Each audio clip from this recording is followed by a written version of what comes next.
What's going on, everybody? Do a video today about transportation in Cambodia. Mostly I want to talk about tuk-tuks, motos, just getting around in general. So the thing right there is the biggest building. Call it the boot because it's shaped like a boot. I have a park right now, kind of close to my house. Yeah, I want to talk about just the cost of getting around. Because believe it or not, my biggest expense until I learned better and started walking was the tuk-tuks. Because they're going to get you for every dollar they can. You see, they're all over the place, up and down the street. You'll see them all over. I've had people, before I even said a word, they'll say $5.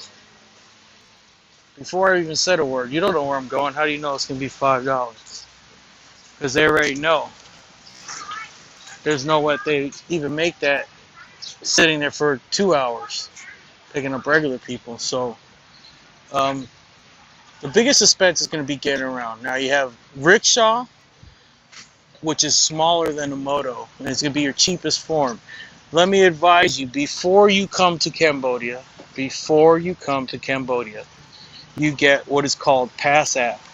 Now, I went on the app store and I couldn't find it on the app store. I tried forever. Finally, I just got frustrated and I Googled it. Pass app, P-A-S-S-A-P-P. It'll be orange. It's either like a dark orange or a red. You get Pass app, and what Pass app does is it's just like Uber. And the prices are set, and you will save tons of money. And they come right to your door just like an Uber, and they pick you up and they take you exactly where you need to go. The best part is the price is set there. When you set the ride at the end, you'll see the price before they even pick you up, and it will literally be a third of what a tuk-tuk will charge you, and you won't have to hustle and be ripped off by the tuk-tuk people, you know. So first option is rickshaw, cheapest. You'll see them, they're a little solid metal. They're either yellow or white. Use Pass app. When you land here, you get off, you book the Pass app right on and book it right to the airport. And right where you go, and you'll see exactly what I'm talking about, and don't use anything but Pass app. Oh, and there's motos. Now the motos are going to be the cheapest form of transportation. I mean, if you pay $1 on a moto to go anywhere, it's expensive. You know, a moto is going to be the cheapest, then the rickshaw. But the motos, you're sitting on the back of one of those little motorbikes, and they're dragging you around. And if you're not accustomed to, I haven't done it once, and I've been here a month. I still won't do it. Just use the Pass app now and get the rickshaws, and saving a ton of money anyway. But okay, so you have motos, you have rickshaws, use the Pass app, and then you don't have to worry about anything else. If you need a car, you can there's 2 different levels of car service on the Pass app. Cars are not that expensive. You know, before I got the Pass app, I didn't have a clue what a car would charge you, because I always just used the tuk-tuks. And then all my friends are like, stop doing that, get the Pass app. But cars from the Pass app have been actually pretty cheap. They start at $1 to pick you up and take you wherever you're gonna go, and they're gonna charge you a couple. But you may pay $1.50 more than what you would have paid the rickshaw, and you're in a car in air conditioning, and your luggage and everything can be taken care of. So you might want to consider that. And then they have SUVs, are the highest level, also available on Pass app.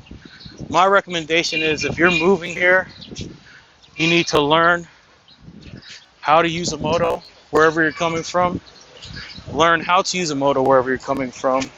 Then when you get here, I would rent a moto as soon as possible, because you're going to save so much money. It's really not worth the time and inconvenience. You will constantly get lost, and they will never admit that you're going to get lost, and they'll drive you around forever. Always negotiate the price beforehand, because when they drive you around forever and they want to get paid, and they wanted me to pay them, and they didn't even take me where I wanted to go. And I was like, I'm getting out here, and they're like, pay me. I'm like, I'm not paying you. You didn't take me where I wanted to go. So learn how to drive a moto in your country before you get here, and that'll help you greatly, because a moto is only, I've heard, max $50 a month. So $50 a month, $50 a month plus the gas is super cheap. No such thing as insurance here. Yeah. So for $50 a month, you're gonna save tons of money, because I figured to just go back and forth from my school is gonna be $6 a day. So 6 times 30 is 180 bucks. And that's just going to and from school. That's not including when I go to my friend's house or when I go anywhere else. So you're looking at over $200 a month.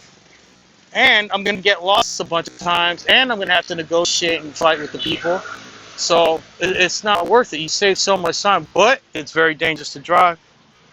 Very, very dangerous to drive. People could go down one-way street. There are no traffic laws here. There are none. People come right at you, full speed, and on the wrong side of the street. So be prepared. But your best option is to rent a moto when you get here. Learn how to drive before you get here. $50 a month. That's what I would suggest. Pass app before you get here. Okay? Alright, just remember, there's no rules. The only rule in Cambodia is there are no rules. But